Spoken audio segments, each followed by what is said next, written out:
guys love the NFL from free agency to the draft and everything else in between, off-season, regular season, come to the right spot. We're about to break down Mel Kiper's latest 2025 NFL Draft Big Board. Before we do that, hit that sub button so you don't miss out on future shows.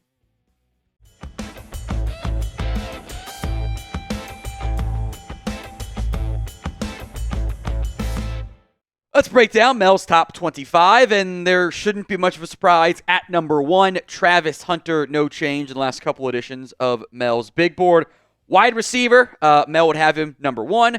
Cornerback, Mel would have him number 2 among those positions. He just so happens to do both at a pretty damn high level, and will at least get snaps, I suspect, on both sides of the ball in the NFL. Number 2 is Will Johnson, the Michigan corner. Now, been a bit banged up as of late with lower body injury. Very great size, good athlete. I think the ball skills are there too. Had the pick 6 against Fresno State, was like 86 yards or something from that angle. Very impressed with what Johnson has done in his time in the NFL or in college football. He's been good since day one. In a regular class, he'd still be a top 5 guy, and maybe a down top end class, he's number 2. Number 3, Abdul Carter out of Penn State. Now, we'll list the positions as Mel lists them. When he puts outside linebacker, he means edge rusher. I don't know why he does it that way, so be it. Carter's had a really couple good games in a row, getting a ton of pressures and sacks as well. Still a bit of a developmental piece, but a very impactful football player for the Nittany Lions. Number 4, Mykel Williams out of Georgia, who is even more of an upside project play than Abdul Carter is. Because he missed some time with an ankle sprain earlier this year, the production is certainly not there at this time.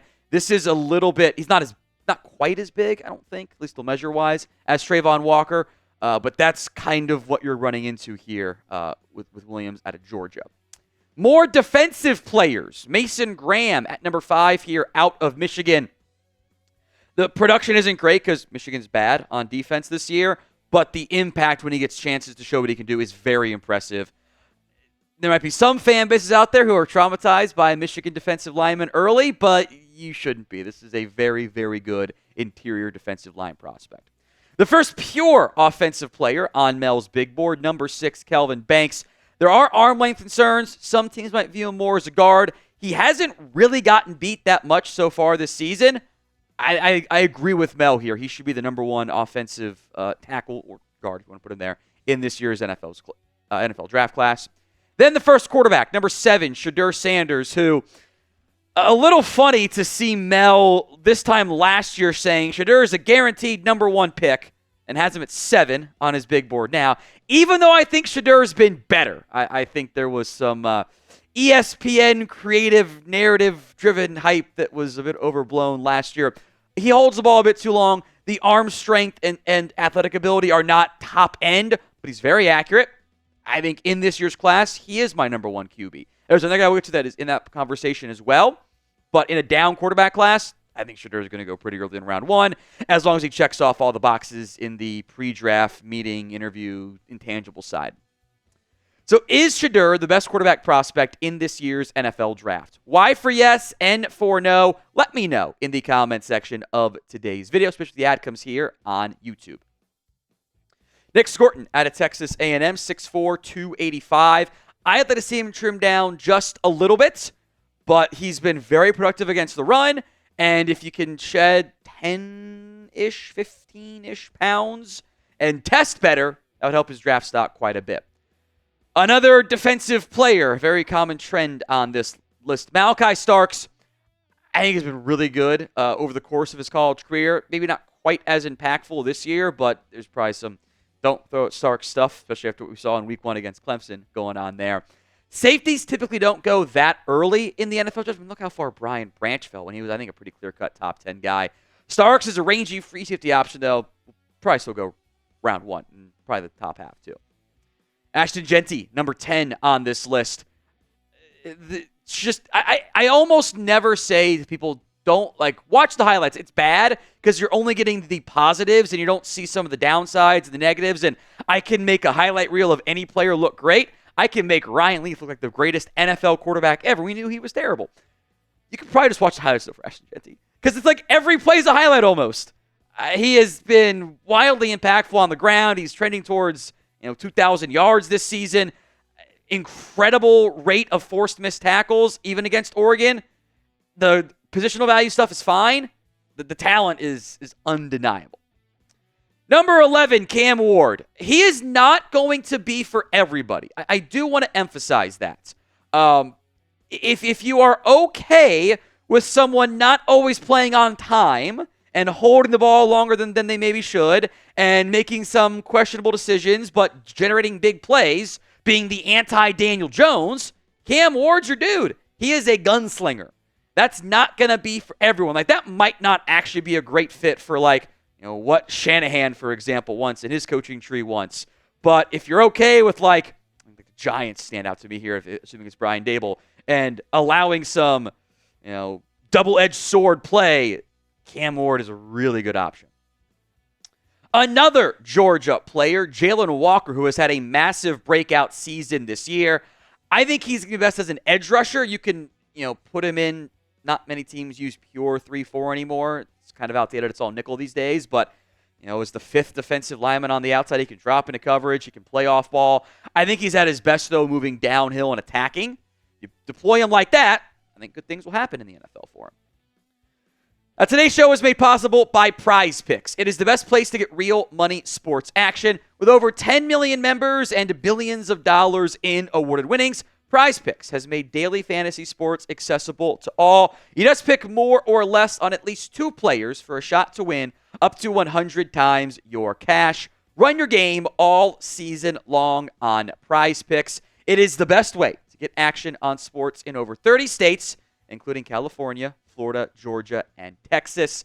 They also are the only real money daily fantasy platform with an injury insurance policy. So your lineups stay in play even if one of your players ends up getting injured. The player goes down the first half, does not return. Prize Picks keeps your lineup live. You can do college football. You can do professional football as well. Here's one of the my boy Chase Sr.'s Prize Picks slates this week. Christian McCaffrey, more than yards on the ground, and maybe a letdown game for Christian Watson. Download the app today and use code CLNS to get $50 instantly after you play your first $5 lineup. That $50 is guaranteed. You don't even need to win to get the $50. You just got to play that first $5 lineup and use code CLNS at prizepicks.com/CLNS. Ted McMillan, who is to an extent kind of like a skinnier Mike Evans, which not many players have that profile. T. Higgins kind of in a similar range there. But he does some really good stuff for a guy that you think, you see tall guy, you think like leggy, a little bit stiff. Hasn't always been the case. He's actually very fluid. With the way he's played this year and the Arizona offense being F-it, T-Mac down there somewhere, he's my number one receiver as well. I was very excited for James Pearce this year. Coming out of Tennessee, I thought he'd have a huge season, big-time breakout year. Hasn't really happened yet. I thought he was a little bit better last season. The juice is still there, but maybe it's in part because he played like 60 snaps in the team's first 3 games because they were destroying everybody. The run stopping is a real question mark. You're kind of the downside concern is, or upside is, hey, you get this great athletic pass rusher. Downside is you end up with like a situational pass rusher, and he can't be an every down player for you. Kenneth Grant out of Michigan. Now, if you have concerns over previous defensive line picks for Michigan, this can make a little bit more sense. The production hasn't been nearly as good, but this is a freaky athlete. You don't see 340-pound defensive tackles chasing down running backs who are going to run in the 4.4s. That happens with Grant. That type of player almost always gets drafted in round 1. We have a new entry on Mel's big board, Jihaad Campbell, who I'm just going to you don't want to be a box score scouter, etc. That's not exactly a good way of going about doing things. But the stat sheet this year for Campbell is objectively funny in like a good way. He has 85 tackles this year. He has 10 TFLs, 5 sacks, a pick, 2 pass breakups, and 2 forced fumbles. He's doing everything for Alabama. The production he's put up this year is nothing short of incredible. It is very rare to see a player lead a team in tackles for loss, and sacks. And he's also one interception away from leading the team in interceptions too. Tying for the team lead, but still. That's impressive. I don't know if Bama gets a first-round pick at linebacker this year. We had all kind of thought, Deontay Lawson's going to be linebacker 1. Campbell's broken out in very impressive fashion. He is the Tide's maybe best or second best chance. Their guy in a second here to get a first-round pick this year. So do the Crimson Tide get one? They don't have the same top-end talent they've had in years past. 1 for yes, 0 for no. Number 17, Derek Harmon out of Oregon, who has really kind of jumped up this year, transferred over from Michigan State. Only a couple sacks, but really high pressure rates there. Oregon has got some inside-outside flex. I'm hesitant to even get the comparison. You can get like Cam Hayward here. I don't think you're going to get actual Cam Hayward, but like Cam Hayward light of like DE, DT stuff. Very intrigued by his game. Luther Burden's stock has dipped a bit this year because Missouri's bad. Well, they're not bad, but they're not very good offense. Let's put it that way. I don't know how they're still ranked in the CFP. Like they just SEC bias or whatever. But get the ball in his hands and good things can happen. And I think that'll fit very well as a number 2 in the NFL. Will Campbell out of LSU. This might be a guard. There are arm length concerns here. Hasn't been as good as I hoped he was going to be this year. I don't think he or Banks have been like elite, true, dominant players. But I do think Banks over Campbell makes sense. Siobhan Revell Jr. out of ECU. Could have been top 15 or higher on Mel's board if he didn't suffer a torn ACL like 3 games into this year's campaign. But the talent, the size, the ability are all very, very impressive. Ariante Ursary, Minnesota's another giant offensive tackle. What are the odds on that front there? Listed at 6'6", 330. Powerful football player, obviously. Huge frame. In a class that has some question marks around who are the true, like, obvious tackles, Ursary would probably sneak in the back end of round 1. Benjamin Morrison at a Notre Dame. I think there are some concerns about the top-end speed. I think most concerning is the hip injury he suffered to end his campaign early. That is going to have to get vetted at the NFL Combine. We got back-to-back tight ends here. How about that? Tyler Warren, who's super fun, and then Colston Loveland, whose production has been dropped a little bit because Michigan's quarterback play has been a disaster class. Tyler Warren has done a little bit of everything so far this year for Penn State. It is let's get the ball into the hands of our best player. 67 catches, 808 yards, 5 touchdowns this year. That's incredible production for a tight end. Also has 16 carries for 157 yards and 4 scores. He's going to blow by the 1,000 yards from scrimmage mark. He's really fun. Loveland is a good athlete too, but the quarterback play has kind of hurt him a little bit. Josh Simmons, you got 3 guys on this back end that have all suffered season-ending injuries. I don't know what his draft stock is going to be. He played right tackle at San Diego State, did a great job at left tackle this past year for the Buckeyes before getting hurt, but you got like a half season of sample size. That makes it tricky to figure out where he ends up going. Who did Mel Kiper leave off of his 2025 NFL Draft Big Board? I'll mention some names here in just a second, but I want to hear your guys' thoughts in the comments of today's show. Some other top prospects I want to mention. Mel's number 3 quarterback, I'll put him on here, Jalen Milroe. In a down quarterback class, the speed and arm strength are going to intrigue teams. Anthony Richardson went top 5, and Milroe has been far more productive in college football. Elike Omenor is one of my guys. I'm a huge fan of his game. Mel had him at number 8 on his list, but I think we're sleeping on him. Emory Jones had some round 1 buzz early. Also hasn't been quite as good this year for LSU.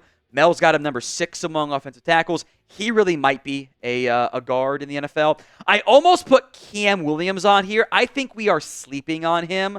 With his athletic traits, that's a guy that often goes in the back end at minimum of round 1. Same with Deion Walker, who Mel's got him at number 7 on his list. The play's been a little inconsistent this year. He's a bit of a weird tweener where he plays really tall, and that's tough when you're 6'6", 345, but he also moves stupid well for someone that size. And then Shamar Stewart, who I know Dane Brugler is a huge fan of, number 4 on Mel's big board among defensive ends because he doesn't do TEs and outside linebackers together, but he's got potential round 1 ability as well.